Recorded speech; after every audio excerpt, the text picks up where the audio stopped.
los diálogos de la postventa con sentido y ahora pues toca hablar de un tema muy relevante, muy de actualidad, como es la movilidad sostenible. Y para eso nos acompañáis desde dos organizaciones que están muy vinculadas a este aspecto, como son Repsol y Bosch. Y bueno, quería daros la bienvenida a los dos, Lorenzo, del Departamento de Comunicación de Bosch, y Juan López, también del Departamento de Movilidad Eléctrica de Repsol. Muchas gracias por acompañarnos hoy aquí en Postventa con Sentido y hablando de la movilidad sostenible. Pues muchas gracias, encantados. Como sabéis, hace unos meses se aprobó la nueva estrategia de movilidad sostenible, la estrategia de España, una estrategia que tiene un reto muy grande, ¿no? Como es el de transformar la movilidad con la que estamos familiarizados hoy en día hacia una movilidad más sostenible. Y esta nueva estrategia está basada en tres ejes, se articula en tres ejes, como son la descarbonización, la incorporación masiva de tecnologías, pero también hay una parte de cómo se están movilizando, ¿no? Todas las personas también, y se está concentrando en zonas urbanas. Por tanto, pues es un reto para todos nosotros y por eso queríamos hablar hoy de esa estrategia y ver cómo también casa con la movilidad y con las necesidades que tenemos actualmente, porque vosotros, empresas como Bosch, como Repsol, realmente lleváis décadas trabajando en la innovación, invirtiendo en productos, invirtiendo en servicios y claro, y esta innovación, esta inversión no solamente es a nivel de fábrica, a nivel de proceso, sino que eso implica también la transformación pues, de las personas, de los equipos de trabajo, implica también trabajar de una manera distinta con la cadena de valor, ¿no? Y en este sentido también generar alianzas que son clave para vosotros en vuestro sector, en la postventa y con todo el nuevo ecosistema de movilidad con el que os relacionáis. Y por eso nosotros lo que queríamos hoy, en primer lugar, era preguntaros a ambas organizaciones cómo estáis integrando la nueva estrategia de movilidad sostenible en vuestra organización para afrontar estos nuevos retos ambientales, sociales, regulatorios, y también que nos contéis alguna iniciativa, algún proyecto con base en la innovación que estéis desarrollando. Pues si queréis, empiezo desde la parte de Bosch. Bueno, nosotros, hablando como empresa global, tenemos un gran compromiso con la descarbonización. De hecho, hemos sido la primera gran empresa industrial que a nivel mundial hemos conseguido ya en 2020 ser neutros en emisiones de carbono, en emisiones de CO2.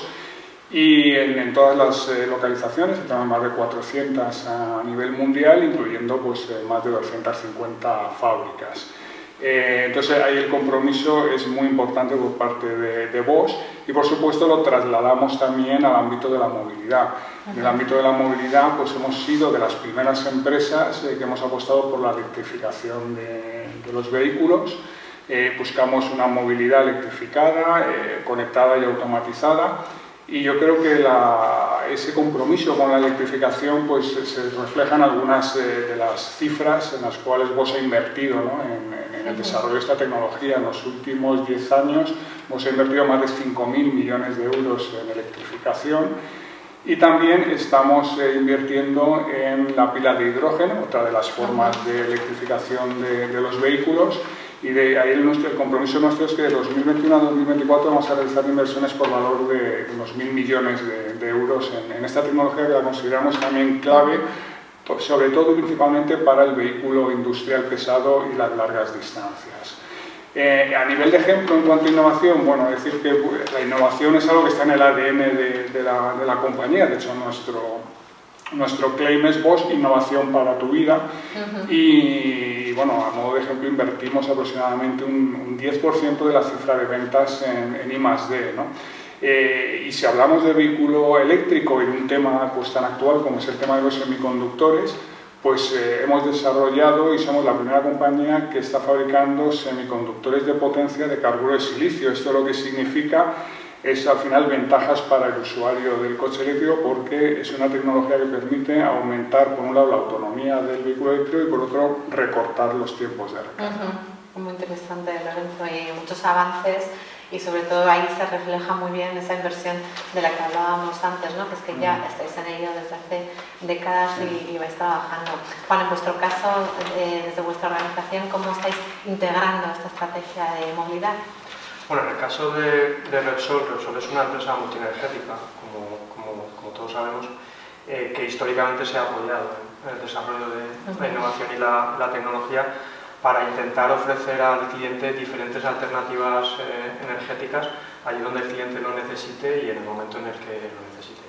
Y en ese sentido, pues en el último plan estratégico de la compañía para el periodo 2021-2025 ya se introducía la necesidad de desarrollar productos y servicios de generación baja en carbono o incluso generación nula. Y en ese sentido, pues la electrificación del transporte para nosotros juega un papel fundamental. Y en el caso de proyectos que tengan que ver con la innovación, con la tecnología, pues no solamente estamos presentes en movilidad eléctrica ya desde hace prácticamente una década, sino, pues como comentaba Lorenzo, tenemos algún proyecto muy importante para desarrollar productos y servicios que tengan que ver con el hidrógeno como vector energético o incluso pues también la generación de productos de combustibles, en este caso sintéticos, de baja generación en carbono.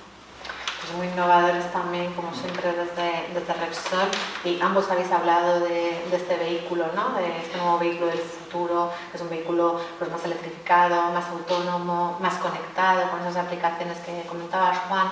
También va a ser un vehículo mucho más personalizado, puesto que ya el usuario está, como siempre decimos, ¿no? En el centro de toda la ecuación y se hace un poco a demanda. Pero luego además hablamos de que el vehículo va a ser ya no solamente un producto, sino va a ser un servicio.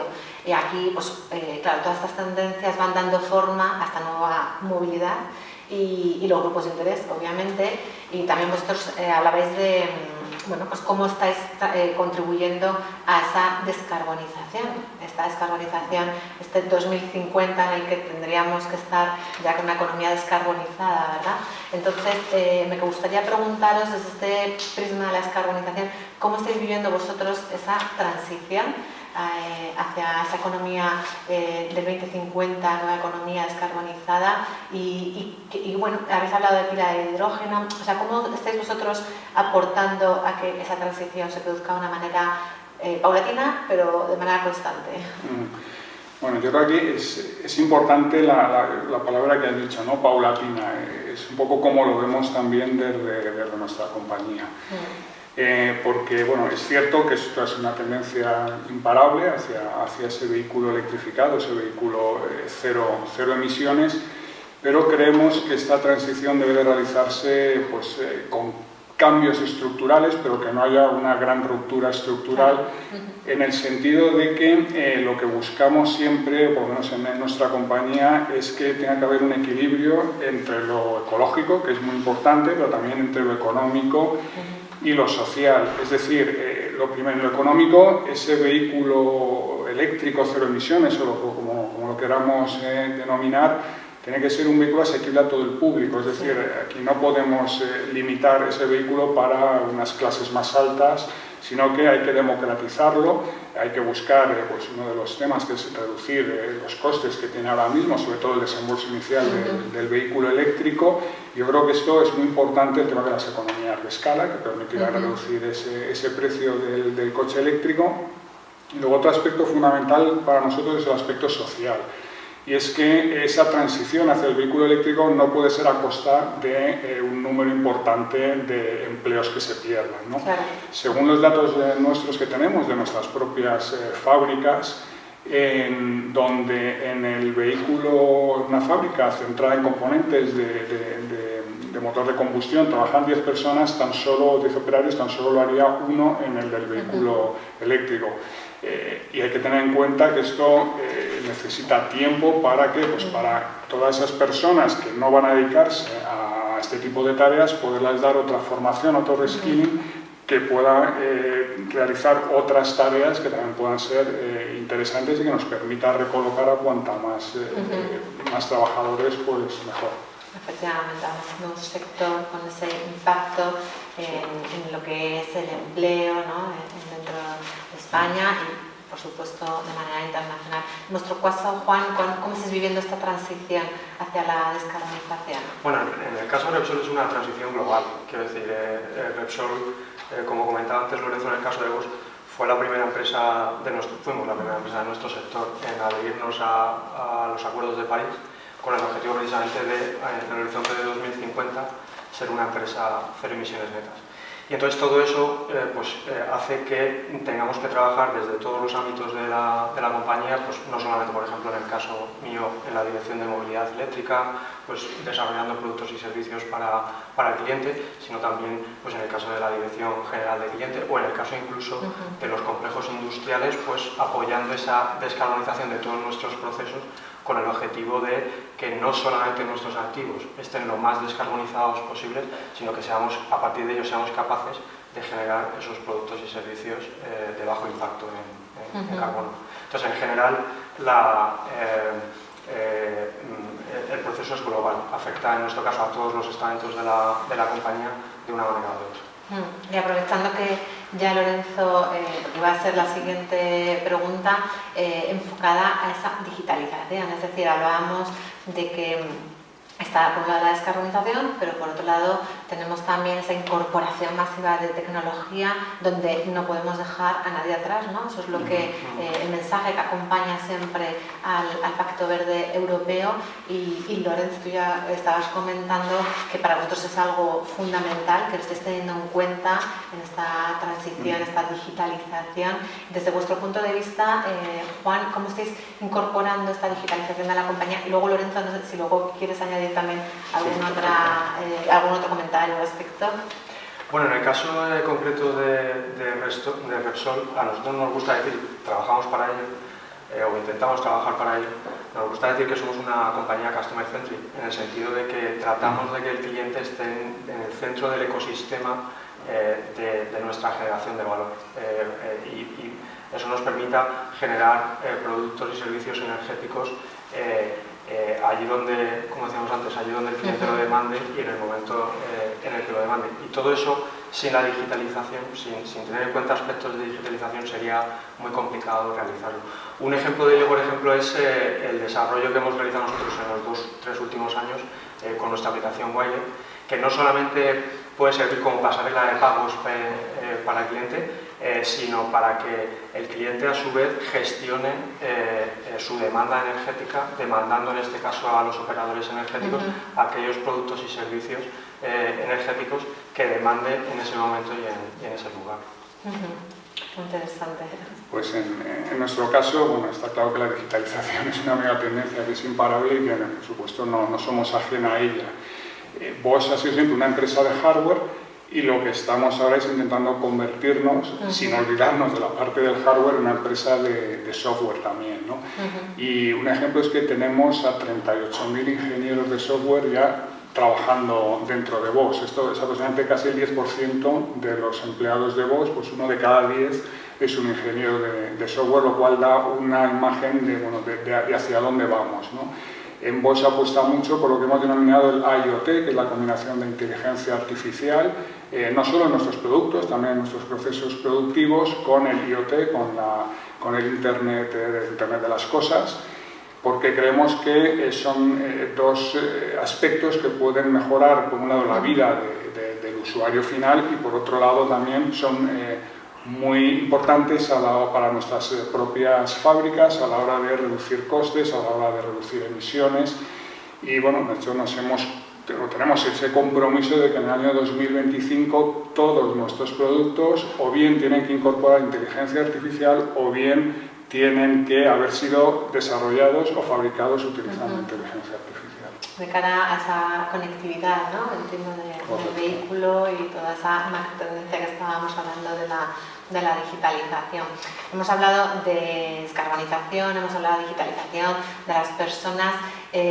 Sin embargo, yo quisiera daros algunos datos de cómo se está desarrollando, ¿no?, toda esta transición hacia el vehículo eléctrico, porque en España hay unos objetivos que seguramente los compartiréis, los conoceréis. En el 2023 está previsto que en España haya más de 100.000 puntos de recarga, de infraestructura de recarga eléctrica, por un lado, pero por otro lado también está previsto que haya más de 250.000 vehículos electrificados en circulación en las carreteras. Y esto solamente es un punto intermedio, porque la idea es que para el 2030 esa cifra pase a 5 millones de vehículos libres de emisiones, ¿no? Pueden ser utilizando diferentes combustibles, como estabais comentando, alternativas, pero que todas sean libres de emisiones. Y bueno, nos encontramos en ese camino, en esta transición, parece que vamos avanzando, sin embargo, los datos nos dicen que España está a la cola de otros países europeos, es decir, Alemania, Francia, Italia, en el año 2020 han duplicado sus ventas de vehículo eléctrico al 200% prácticamente, mientras que en España es verdad que hemos incrementado las ventas en un 78%, pero que comparado con ese 200%, pues se nos queda corto, ¿no? Y son 35.000 vehículos cuando estamos hablando de 250.000 en 2023. ¿Qué está pasando? ¿Qué le pasa a este usuario final? ¿Que le tenemos realmente en el centro de la estrategia? ¿Vosotros creéis que le estamos poniendo en el centro, que decíamos antes, de ese vehículo, algo que se nos está escapando para poder mejorar esas cifras? Pues yo creo que se nos escapan bastantes cosas, ¿no? Y yo creo que una de las cosas es que no tenemos al usuario en el centro de la diana, cuando recientemente ha habido una encuesta que ha dicho a nivel nacional, que ha dicho que la mayoría, una gran parte del usuario final desconoce y no tiene un gran conocimiento acerca de cuáles son las diferentes tecnologías o propulsiones alternativas a las que puede acceder. Diferentes tipos de hibridación, coche eléctrico, pila de combustible, etc. Entonces, lo primero, hace falta informar y formar un poquito a ese usuario final. Y luego, bueno, pues relativo al vehículo eléctrico hay tres factores que hay que mejorar. Yo creo que por un lado está el tema precio.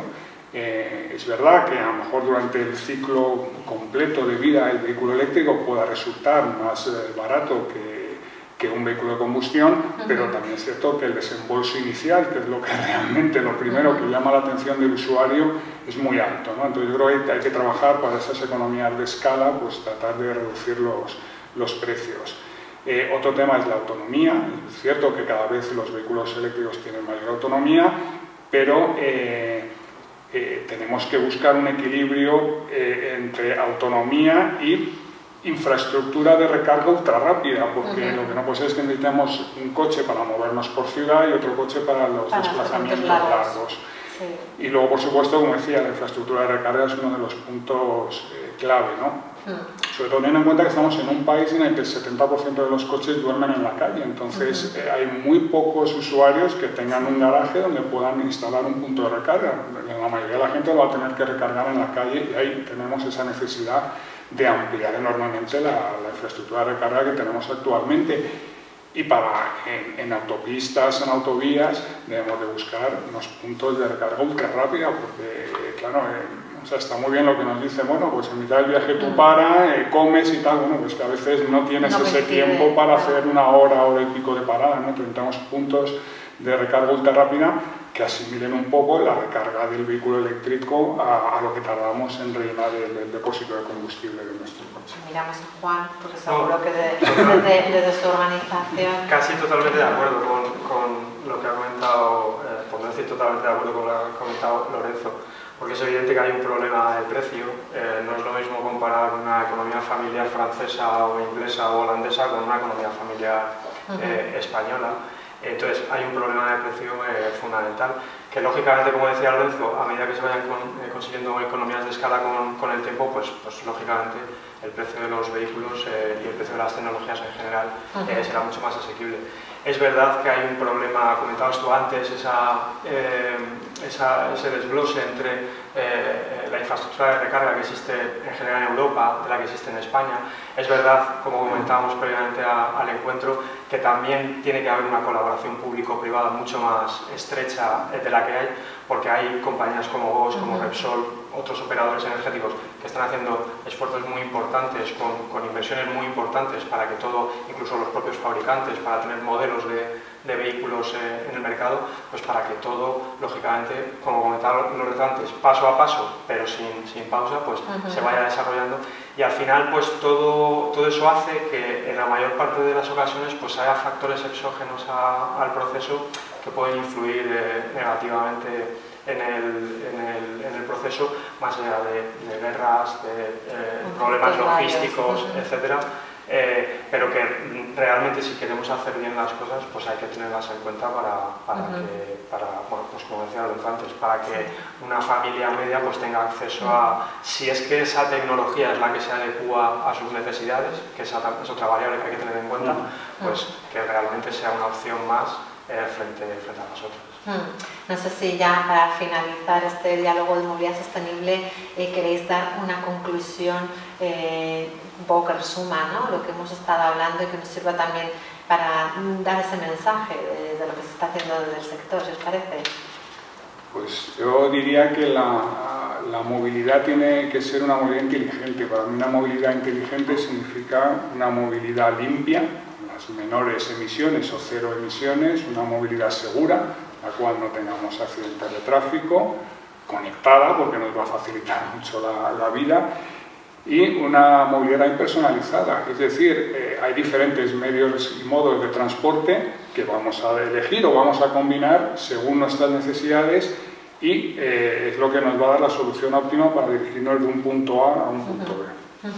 Bueno, en el caso nuestro, que está más relacionado con el tema del suministro energético, pues realmente una movilidad con sentido es una movilidad sostenible, como apuntaba Lorenzo, en el que exista una colaboración público-privada, como decíamos anteriormente, que sea mucho más estrecha, en el que realmente las empresas, cuando aportemos valor, pues realmente podamos hacer el trabajo que deseamos hacer, en el que el cliente pues esté en el centro de la diana de verdad, como decíamos anteriormente, y que eso nos permita, pues en este caso a los operadores energéticos, pues trasladar nuestra oferta energética al cliente cuando lo necesita, en el lugar que lo necesita, y siempre con criterios de sostenibilidad, de fiabilidad y de garantía del suministro. La verdad es que no puedo estar más de acuerdo. Como conclusión final a la movilidad inteligente, movilidad con sentido, conectada, colaboración público-privada, el cliente, el usuario en el centro y sobre todo visibilizar todo ese trabajo que estáis haciendo desde vuestras organizaciones y que os quiero trasladar